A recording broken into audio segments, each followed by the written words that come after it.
High বন্ধুরা, আমি আবার একটি নতুন ভিডিও নিয়ে চলে এসেছি। যেরকমটি আমি আপনাদেরকে লাস্ট টাইম বলেছিলাম যে আমরা রিসেন্টলি একটি নর্থ বেঙ্গলের ট্রিপ প্ল্যান করেছি। তো আজ থেকেই আমাদের সেই নর্থ বেঙ্গলের ট্রিপটি শুরু হলো। এখন রাত 1টা বাজে। তো আমরা বাড়ির থেকে স্টার্ট করলাম। তো আগে আগে আপনাদের সাথে পুরো ডিটেলস শেয়ার করব, ট্রিপের ডিটেলস, হোটেল সব কিছু। এখন আমরা কল্যাণী রোড টাচ করছি। তো কল্যাণী রোড যেহেতু আমার বাড়ির থেকে খুবই কাছে, তো খুবই অল্প সময়ের মধ্যে আমরা কল্যাণী রোড টাচ করলাম। তো দেখতে দেখতে ব্যারাকপুর থেকে কল্যাণী রোডে উঠে তারপর বড়জাগুলি ক্রস করে আমরা এখন প্রথম টোল প্লাজাটিতে আছি। এবং এই জার্নিতে আমি টোটাল 9টি টোল প্লাজা ক্রস করেছি। তো যাতায়াত মিলিয়ে টোটাল 18টি টোল প্লাজা ক্রস করেছি। তো সব টোল প্লাজাগুলোর ভিডিও আপনাদেরকে দিয়ে আপনাদেরকে বোর করব না, বাট ইন ডিটেলসে টোটাল কত টোল প্লাজায় কি আমাকে টোল দিতে হলো সেগুলোর ডিটেলস ডেসক্রিপশনে আপনাদের সাথে শেয়ার করব। চলুন জার্নিটি এনজয় করা যাক।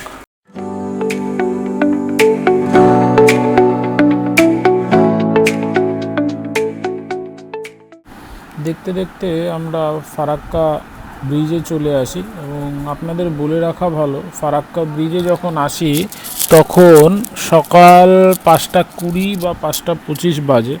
এবং সেই সময় এসেও সে মারাত্মক ট্রাফিক, মানে ট্রাফিকে মানে আমি আপনাদের বলে বোঝাতে পারবো না কি লেভেলের ট্রাফিক ছিল।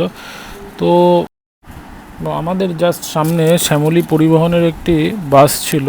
তো ওরা যেহেতু ডেলি ওই রুটে যাতায়াত করে, ওরা কিছু শর্টকাট বা বাইপাস রোড জানে। তো আমরা শ্যামলী পরিবহনের যে বাসটি ওটিকেই ফলো করি এবং কিছু শর্টকাট বা বাইপাস রুট নিয়ে অলমোস্ট 6:30 নাগাদ আমরা ফারাক্কা ব্রিজে উঠে পড়ি। এবং ফারাক্কা ব্রিজে আপনারা যেরকম দেখতে পাচ্ছেন ওপরে গেট নাম্বারগুলো দেওয়া আছে। তো টোটাল 109টি গেট আছে। এবং আমাদের এই পুরো ব্রিজটি ক্রস করতে অ্যাপ্রক্সিমেট 15 থেকে 20 মিনিট সময় লেগে যায়। তার কারণ হচ্ছে মারাত্মক ট্রাফিক, লোকাল কিছু টোটো, অটো, সাইকেল, ভ্যান। কারণ ওখানে ওই সময় একটি মাছ বাজার বসেছিল, ওই মাছ বাজারের মধ্যে দিয়েই আমরা এসছি। তো মাছ বাজার থেকে মাছের গাড়ি, এই সব কিছু নিয়ে প্রচণ্ড ট্রাফিক। ওটা ক্রস করতে আমাদের 15 থেকে 20 মিনিট সময় লেগে যায়।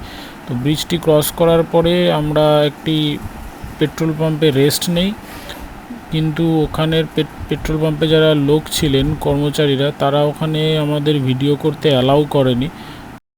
পেট্রোল পাম্প থেকে হালকা টিফিন করে বেরিয়ে এসে আমরা এখন ফারাক্কার পরের যে টোল প্লাজাটি আছে সেটি ক্রস করে বর্মন ধাবা বলে একটি ধাবা থেকে ব্রেকফাস্ট করি।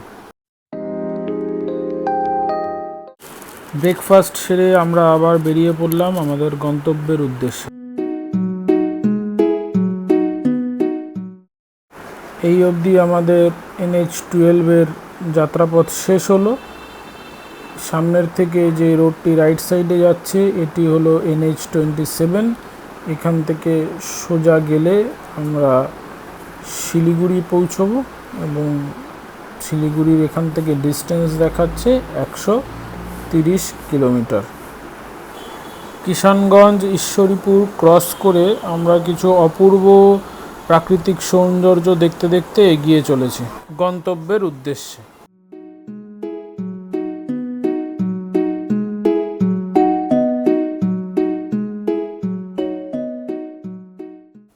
এখন আমরা ফুলবাড়ি হয়ে এসে পৌঁছেছি তিস্তা ব্যারেজের সামনে। তিস্তা ব্যারেজ থেকে আমরা গাজলডোবা সানসেট পয়েন্ট হয়ে যাব ওদলাবাড়ি। ওদলাবাড়ি থেকে মানাবাড়ি।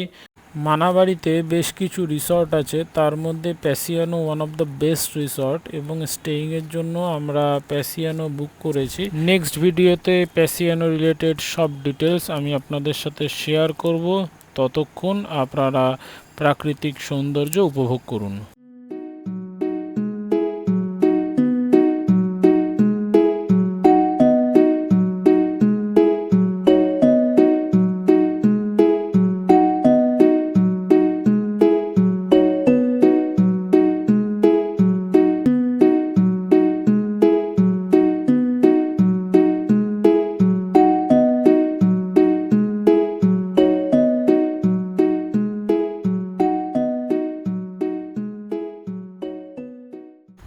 প্রাকৃতিক সৌন্দর্য উপভোগ করতে করতে আমরা ফাইনালি প্যাসিয়ানো রিসর্টে এসে পৌঁছেছি। ওই যে সামনে দেখতে পাচ্ছেন রিসর্টটি দেখা যাচ্ছে। নেক্সট ভিডিওতে আপনাদের সাথে দেখা হচ্ছে রিসর্টের সব ডিটেলস নিয়ে। Stay tuned for the upcoming videos. Thank you.